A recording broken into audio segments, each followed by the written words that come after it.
The Body Snatcher by Robert Louis Stevenson.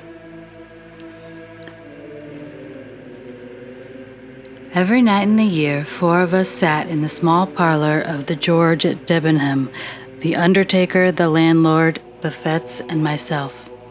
Sometimes there would be more, but blow high, blow low, come rain or snow or frost, we 4 would be each planted in his own particular armchair. Fetts was an old drunken Scotchman, a man of education, obviously, and a man of some property, since he lived in idleness. He had come to Debenham years ago, while still young, and by mere continuance of living had grown to be an adopted townsman. His blue camlet cloak was a local antiquity like the church spire. His place in the parlor at the George, his absence from church, his old, crapulous, disreputable vices were all things of course in Debenham. He had some vague radical opinions and some fleeting infidelities which he would now and again set forth and emphasize with tottering slaps upon the table. He drank rum, 5 glasses regularly every evening, and for the greater portion of his nightly visit to the George sat with his glass in his right hand in a state of melancholy alcoholic saturation. We called him the doctor, for he was supposed to have had some special knowledge of medicine, and had been known upon a pinch to set a fracture or reduce a dislocation. But beyond these slight particulars, we had no knowledge of his character and antecedents. One dark winter night, it had struck 9 some time before the landlord joined us. There was a sick man in the George. A great neighboring proprietor suddenly struck down with an apoplexy on his way to Parliament, and the great man's still greater London doctor had been telegraphed to his bedside. It was the first time that such a thing had happened in Debenham, for the railway was but newly open, and we were all proportionately moved by the occurrence. "He's come," said the landlord, after he had filled and lighted his pipe. "He?" said I. "Who? Not the doctor?" "Himself," replied our host. "What's his name?" "Dr. Macfarlane," said the landlord. Fetts was far through his 3rd tumbler, stupidly fuddled, now nodding over, now staring mazily around him, but at the last word he seemed to awaken, and repeated the name Macfarlane twice. Quietly enough the first time, but with sudden emotion at the second. "Yes," said the landlord. "That's his name, Dr. Wolfe Macfarlane." Fetts became instantly sober. His eyes awoke, his voice became clear, loud, and steady, his language forcible and earnest. We were all startled by the transformation, as if a man had risen from the dead. "I beg your pardon," he said. "I'm afraid I have not been paying much attention to your talk. Who is this Wolfe Macfarlane?" And then, when he had heard the landlord out, "It cannot be. It cannot be," he added, "and yet I would like well to see him face to face." "Do you know him, doctor?" asked the undertaker with a gasp. "God forbid," was the reply, "and yet the name is a strange one. It were too much to fancy, too. Tell me, landlord, is he old?" "Well," said the host, "he's not a young man, to be sure, and his hair is white, but he looks younger than you." "He is older, though, years older. But," with a slap upon the table, "it's the rum you see in my face, rum and sin. This man, perhaps, may have an easy conscience and a good digestion." "Conscience? Hear me speak. You would think I was some good, old, decent Christian, would you not? But no, not I. I never canted. Voltaire might have canted if he had stood in my shoes, but the brains, with a rattling fillip on his bald head, the brains were clear and active, and I saw and made no deductions." "If you know this doctor," I ventured to remark after a somewhat awful pause, "I should gather that you do not share the landlord's good opinion?" Fetts paid no regard to me. "Yes," he said with sudden decision, "I must see him face to face." There was another pause, and then a door was closed rather sharply on the 1st floor, and a step was heard upon the stair.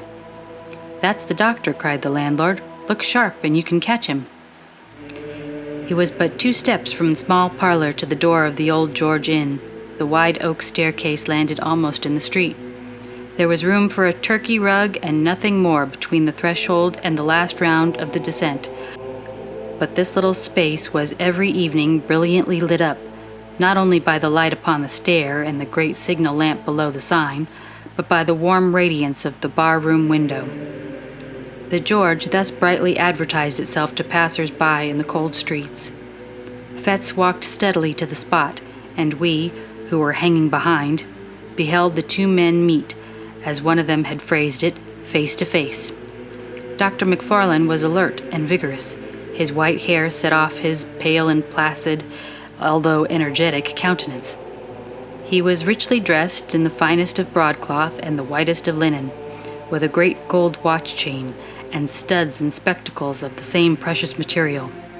He wore a broad-folded tie, white with speckled lilac, and he carried on his arm a comfortable driving coat of fur. There was no doubt but he became his years, breathing as he did, of wealth and consideration. And it was a surprising contrast to see our old parlor sot, bald, dirty, pimpled, and robed in his old cama cloak, confront him at the bottom of the stairs. "McFarlane," he said somewhat loudly, more like a herald than a friend. The great doctor pulled up short on the fourth step as though the familiarity of the address surprised and somewhat shocked his dignity. "Toddy McFarlane," repeated Fetz. The London man almost staggered. He stared for the swiftest of seconds at the man before him, glanced behind him with a sort of scare, and then in a startled whisper, "Fetz," he said, "you!" "Ay," said the other, "me. Did you think I was dead too? We are not so easy shut of our acquaintance." "Hush, hush," exclaimed the doctor. "Hush, hush. This meeting is so unexpected. I can see you are unmanned. I hardly knew you, I confess, at first, but I am overjoyed to have this opportunity. For the present it must be how do you do and goodbye in one, for my fly is waiting, and I must not fail the train. But you shall, let me see, yes, you shall give me your address, and you can count on early news of me. We must do something for you, Fetz. I fear you are out at the elbows, but we must see to that for our old lang syne, as once we sang at suppers." "Money," cried Fetz. "Money from you? The money that I had from you is lying where I cast it in the rain." Dr. McFarlane had talked himself into some measure of superiority and confidence, but the uncommon energy of this refusal cast him back into his first confusion. A horrible, ugly look came and went upon his almost venerable countenance. "My dear fellow," he said, "be it as you please. My last thought is to offend you. I would intrude on none. I will leave you my address, however." "I do not wish it. I do not wish to know the roof that shelters you," interrupted the other. "I heard your name. I feared it might be you. I wished to know if, after all, there were a God. I know now that there is none. Be gone." He stood still in the middle of the rug between the stair and doorway, and the great London physician, in order to escape, would be forced to step to one side.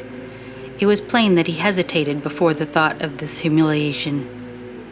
White as he was, there was a dangerous glitter in his spectacles, but while he still paused, uncertain, he became aware that the driver of his fly was peering in from the street at this unusual scene, and caught a glimpse at the same time of our little body of the parlor, huddled by the corner of the bar.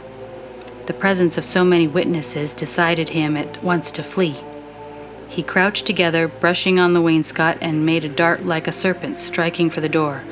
But his tribulation was not yet entirely at an end, for even as he was passing, Fetz clutched him by the arm, and these words came in a whisper, and yet painfully distinct. "Have you seen it again?" The great rich London doctor cried out aloud with a sharp throttling cry.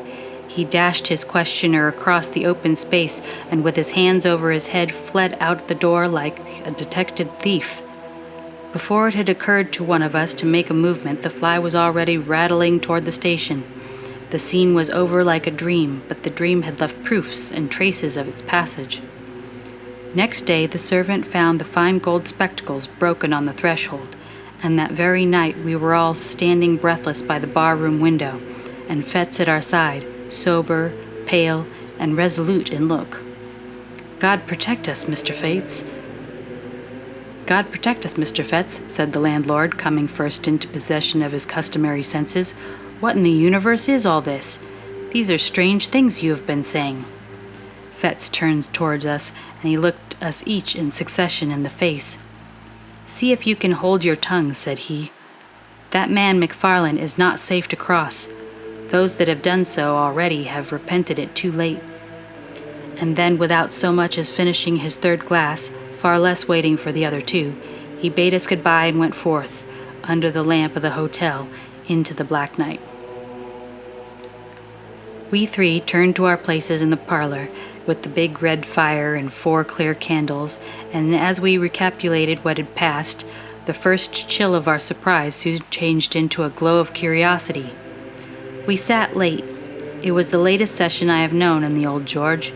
Each man, before we parted, had his theory that was bound to prove, and none of us had any nearer business in this world than to track out the past of our condemned companion and surprise the secret that he shared with the great London doctor. It is no great boast, but I believe I was better hand at worming out a story than either of my fellows at the George, and perhaps there is now no other man alive who could narrate to you the following foul and unnatural events. In his young days, Fetz studied medicine in the schools of Edinburgh. He had a talent of a kind, the talent that picks up swiftly what it hears and readily retails it for its own. He worked little at home, but he was civil, attentive, and intelligent in the presence of his masters. They soon picked him out as a lad who listened closely and remembered well. Nay, strange as it seemed to me when I first heard it, he was in those days well favored and pleased by his exterior. There was at that point a certain extramural teacher of anatomy, whom I shall here designate by the letter K. His name was subsequently too well known. The man who bore it skulked through the streets of Edinburgh in disguise, while the mob that applauded at the execution of Burke called loudly for the blood of his employer. But Mr. K was then at the top of his vogue. He enjoyed popularity due partly to his own talent and address, partly to the incapacity of his rival and the university professor. The students, at least, swore by his name, and Fetz believed himself, and was believed by others, to have laid the foundations of success when he had acquired the favor of this meteorically famous man. Mr. K was a bon vivant, as well as an accomplished teacher. He liked a sly allusion no less than a cheerful preparation. In both capacities, Fetz enjoyed and deserved his notice, and by the second year of his attendance, he held the half-regular position of second demonstrator or sub-assistant in his class. In this capacity, the charge of the theater and lecture room devolved in particular upon his shoulders. He had to answer for the cleanliness of the premises and conduct all other students, and it was part of his duty to supply, receive, and divide the various subjects. It was with a view to this last, at the time very delicate affair, that he was lodged by Mr. K in the same wind, and at last in the same building with the same dissecting rooms. Here, after a night of turbulent pleasures, his hand still tottering, his sight still misty and confused, he would be called out of bed in the black hours before the winter dawn by the unclean and desperate interlopers who supplied the table. He would open the door to these men, since infamous throughout the land. He would help them with their tragic burden, pay them their sordid price, and remain alone when they were gone with the 2 unfriendly relics of humanity. From such a scene he would return to snatch another hour or 2 of slumber to repair the abuses of the night and refresh himself for the labors of the day. Few lads could have been more insensible to the impressions of a life thus passed among the ensigns of morality. His mind was closed against all general considerations. He was incapable of interest in the fate and fortunes of another, the slave of his own desires and low ambitions. Cold, light, and selfish in the last resort, he had that modicum of prudence, miscalled morality, which keeps a man from inconvenient drunkenness or punishable theft. He coveted, besides, a measure of consideration from his masters and his fellow pupils, and he had no desire to fail conspicuously in the external parts of life. Thus he made it his pleasure to gain some distinction in his studies, and day after day rendered unimpeachable eye service to his employer, Mr. K. For his day of work he indemnified himself by nights of roaring, blackguarded enjoyment, and when that balance had been struck, the organ that he called his conscience declared itself content. The supply of the subjects was a continual trouble to him as well as to his master. In that large and busy class, the raw material of the anatomists kept perpetually running out, and the business thus rendered necessary was not only unpleasant in itself, but threatened dangerous consequences to all who were concerned. It was the policy of Mr. K to ask no questions in his dealings with the trade. "They bring the body, and we pay the price," he used to say, dwelling on the alliteration quid pro quo. And again, and somewhat profanely, "Ask no questions," he would tell his assistants, "for conscience sake." There was no understanding that the subjects were provided by the crime of murder. Had that idea been broached to him in words, he would have recoiled in horror, but the lightness of his speech upon so grave a matter was in itself an offense against good manners, and a temptation to the men with whom he dealt.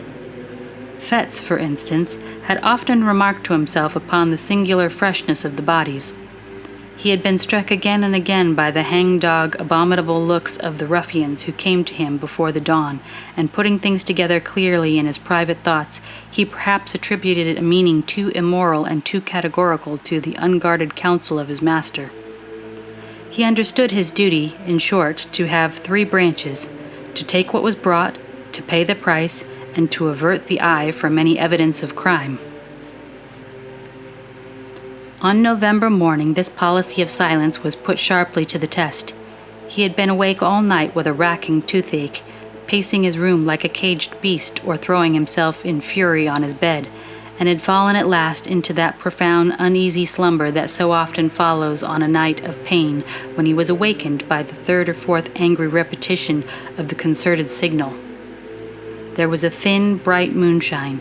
It was bitter cold, windy and frosty. The town had not yet awakened, but an indefinable stir already preluded the noise and business of the day. The ghouls had come later than usual, and they deemed more than usually eager to be gone. Fetz, sick with sleep, lighted them upstairs. He heard their grumbling Irish voices through a dream, and as they stripped the sack from their sad merchandise, he leaned dozing, with his shoulder propped against the wall. He had to shake himself to find the men their money. As he did so, his eyes alighted on the dead face. He stared. He started. He took 2 steps nearer, with the candle raised. "God Almighty!" he cried. "That is Jane Galbraith." The men answered nothing, but they shuffled near the door. "I know her, I tell you," he continued. "She was alive and hearty yesterday. It is impossible that she can be dead. It is impossible you should have got this body fairly." "Sure, sir, you are mistaken entirely," said one of them. But the other looked Fetz darkly in the eye and demanded the money on the spot. It was impossible to misconceive the threat or to exaggerate the danger. The lad's heart failed him. He stammered some excuse, counted out the sum, and saw his hateful visitors depart. No sooner were they gone than he hastened to confirm his doubts. By a dozen unquestionable marks, he identified the girl he had jested with just the day before. He saw with horror marks upon her body that might well betoken violence. A panic seized him, and he took refuge in his room. There he reflected at length over the discovery that he had made, considered soberly the bearing of Mr. K.'s instructions and the danger to himself of interference in so serious a business, and at last, in sore perplexity, determined to wait for the advice of his immediate superior, the class assistant. This was a young doctor, Wolfe McFarlane, a high favorite among the reckless students, clever, dissipated, and unscrupulous to the last degree. He had traveled and studied abroad. His manners were agreeable and a little forward. He was an authority on the stage, skillful on the ice or links with skate or golf club. He dressed with a nice audacity, and to put the finishing touch upon his glory, he kept a gig and a strong trotting horse. With Fetz he was on terms of intimacy. Indeed, their relative positions called for some community of life, and when subjects were scarce, the pair would drive far into the country in McFarlane's gig, visit and desecrate some lonely graveyard, and return before dawn with their booty to the door of the dissecting room. On that particular morning, McFarlane arrived somewhat earlier than his wont.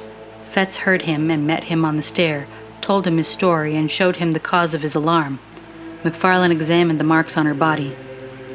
"Yes," he said with a nod, "it looks fishy." "Well, what should I do?" asked Fetz. "Do?" repeated the other. "Do you want to do anything? Least said, soonest mended, I should say." "Someone else might recognize her," objected Fetz.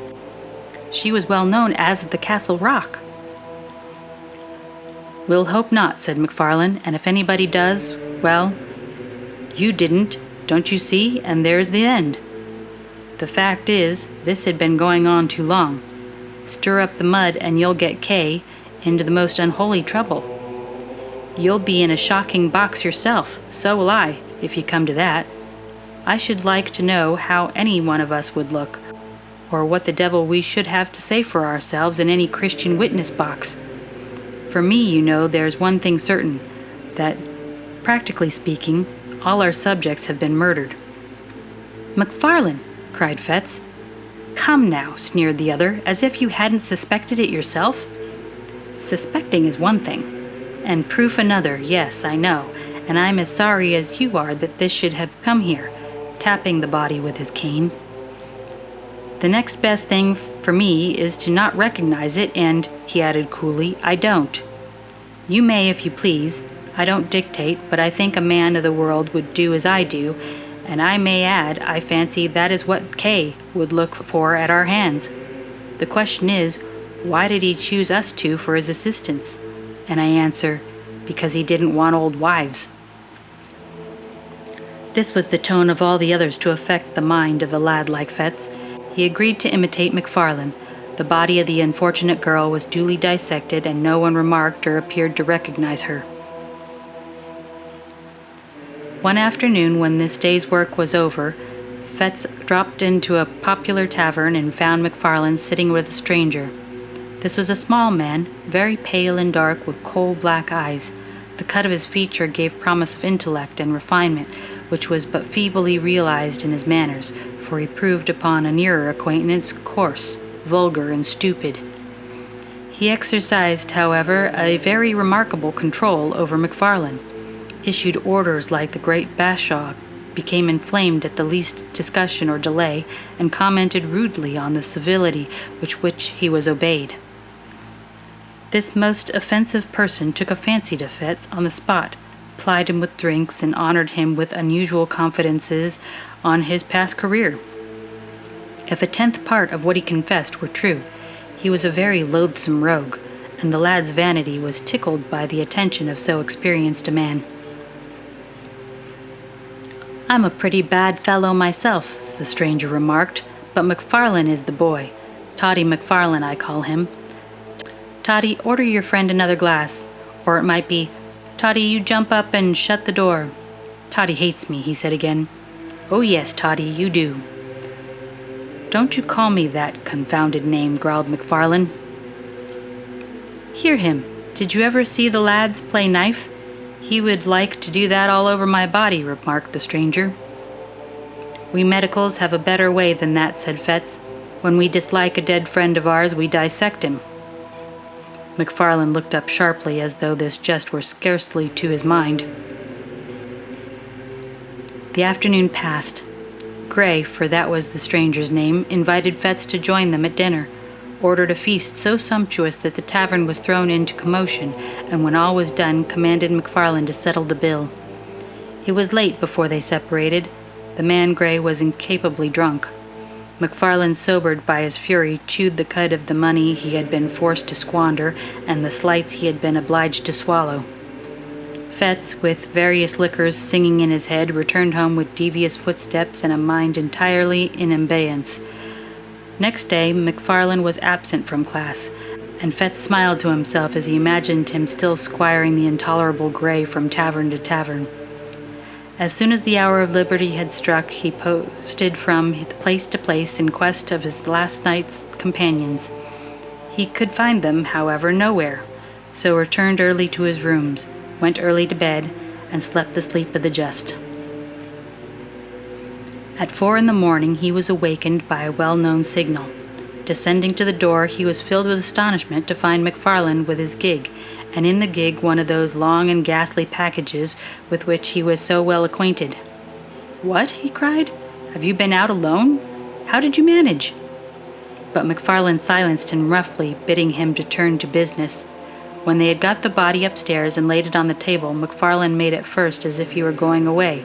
Then he paused and seemed to hesitate, and then, "You would better look at his face," said he, in tones of some constraint. "You would better," he repeated, as Fetz only stared at him in wonder.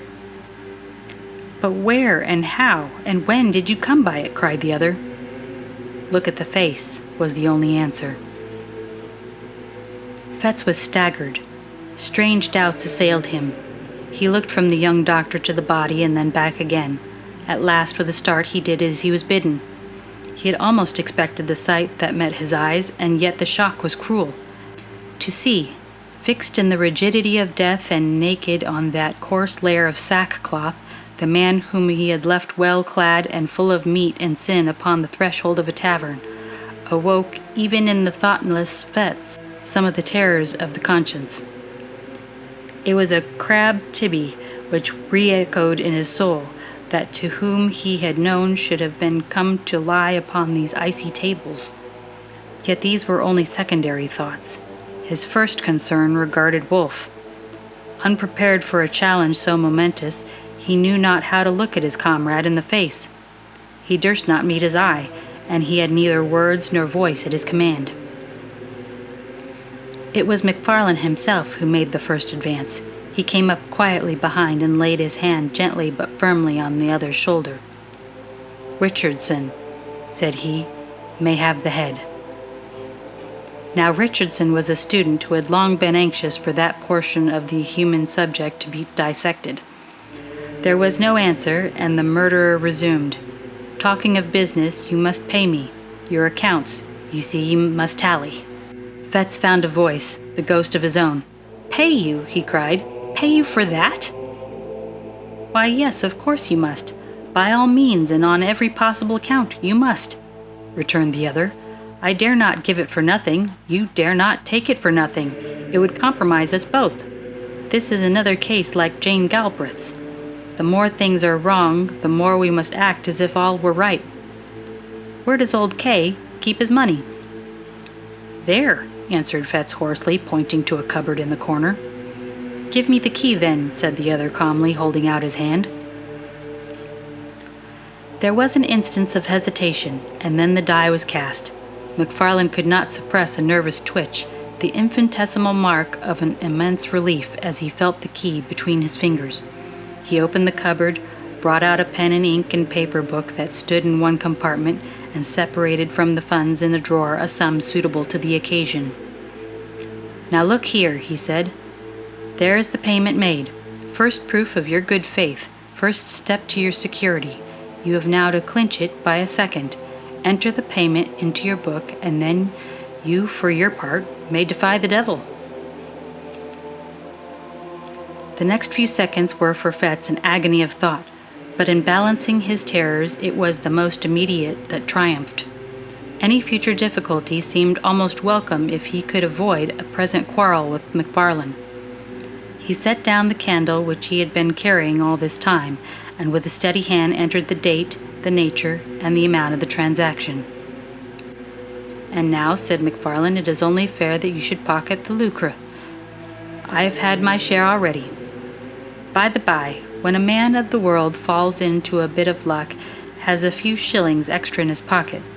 I'm ashamed to speak of it, but there's a rule of conduct in the case. No treating, no purchase of expensive class books, no squaring of old debts. Borrow, don't lend." "McFarlane," began Fetz, still somewhat hoarsely, "I have put my neck in a halter to oblige you." "To oblige me?" cried Wolfe. "Oh, come! You did, as near as I can see the matter, what you downright had to do in self-defense. Suppose I got into trouble, where would you be? This second little matter flows clearly from the first. Mr. Gray is the continuation of Miss Galbraith. You can't begin and then stop. If you begin, you must keep on beginning. That's the truth. No rest for the wicked." A horrible sense of blackness and the treachery of fate seized hold upon the soul of the unhappy student. "My God," he cried, "but what have I done? And when did I begin? To make a class assistant in the name of reason, where's the harm in that? Service wanted the position, Service might have got it. Would he have been where I am now?" "My dear fellow," said McFarlane, "what a boy you are. What harm has come to you? What harm can come to you if you hold your tongue? Why, man, do you know what this life is? There are two squads of us, the lions and the lambs. If you're a lamb, you'll come to lie upon these tables like Gray or Jane Galbraith. If you're a lion, you'll live and drive a horse like me, like Kay, like all the world with any wit or courage. You're staggered at the first. But look at Kay.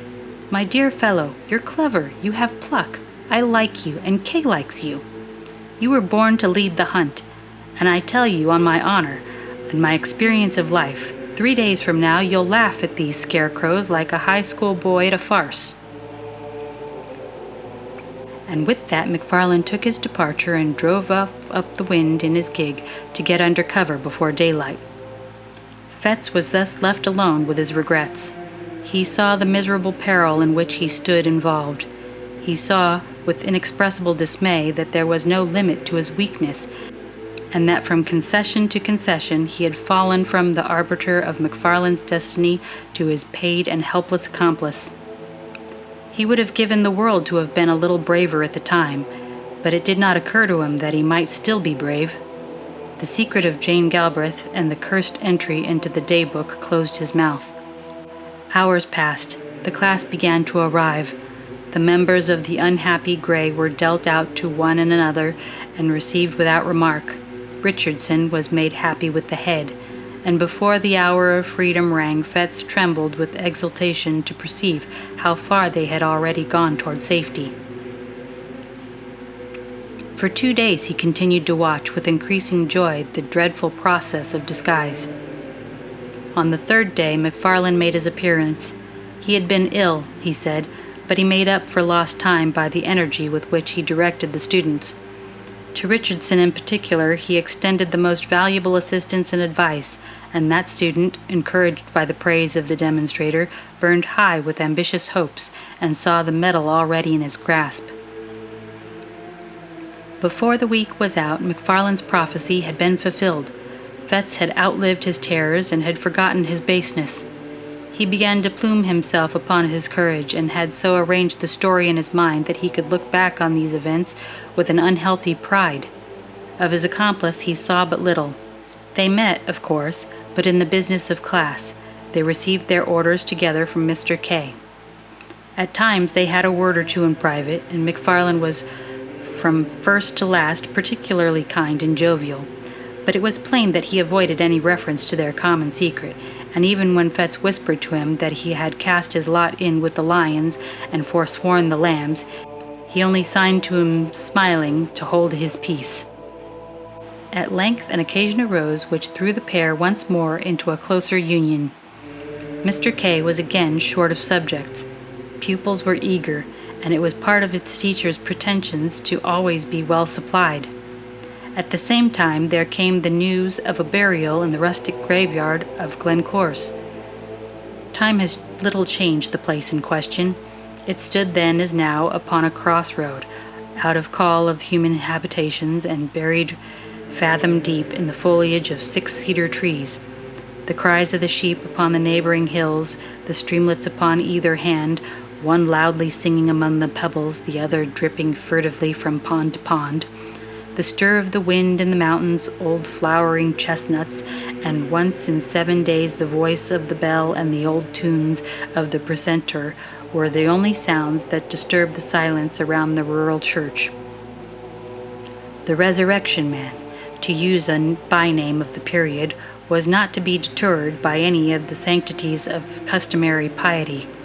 He was part of his trade to despise and desecrate the scrolls and trumpets of old tombs, the pads worn by feet of worshippers and mourners, and the offerings of the inscriptions of bereaved affection. To rustic neighbors where the love is more than commonly tenacious, and where some bonds of blood and fellowship unite the entire society of a parish, the body snatcher, far from being repelled by natural respect, was attracted by the ease and safety of the task. To bodies that had been laid in earth in joyful expectation of a far different awakening, there came that hasty, lamp-lit, terror-haunted resurrection of the spade and mattock. The coffin was forced, the sacraments torn, and the melancholy relics, clad in sackcloth after being rattled for hours on moonless byways, were at length exposed to utmost indignities before a class of gaping boys. Somewhat as two vultures may stoop upon a dying lamb, Fetz and McFarlane were to be let loose upon a grave in that green and quiet resting place.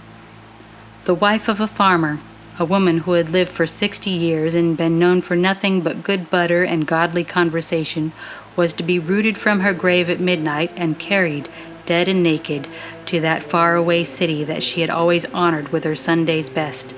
The place beside her family was to be empty till the crack of doom, her innocent and almost venerable members to be exposed to that last curiosity of the anatomist.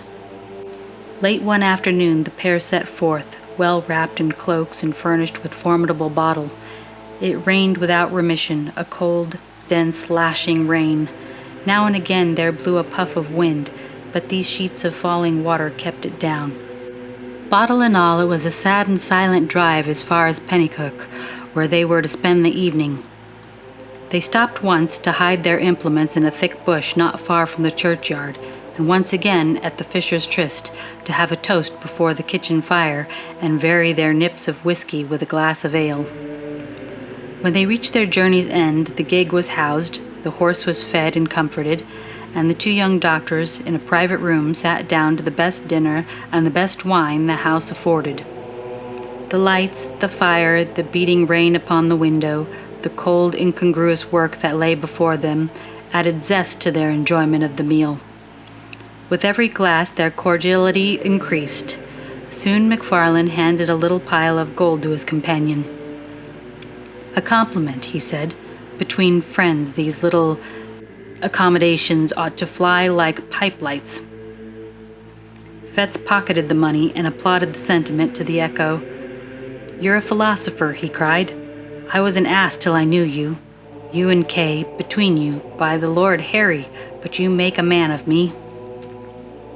"Of course we shall," applauded McFarlane. "A man? I tell you, it required a man to back me up the other morning. There are some big, brawling, 40-year-old cowards who would have turned sick at the look of the thing, but not you. You kept your head. I watched you." "Well, and why not?" Fetz thus vaunted himself. "It was no affair of mine. There was nothing to gain on the one side but disturbance, and on the other I could count on your gratitude, don't you see?" And he slapped his pocket till the gold pieces rang. McFarlane somehow felt a certain touch of alarm at these unpleasant words. He may have regretted that he had taught his young companion so successfully, but he had no time to interfere, for the other noisily continued in his boastful strain. "The great thing is not to be afraid. Now, between you and me, I don't want to hang, that's practical. But for all cant, McFarlane, I was born with a contempt. Hell, God, devil, right, wrong, sin, crime, and all the old gallery of curiosities, they may frighten boys, but men of the world like you and me despise them. Here's to the memory of Gray." It was by this time growing somewhat late.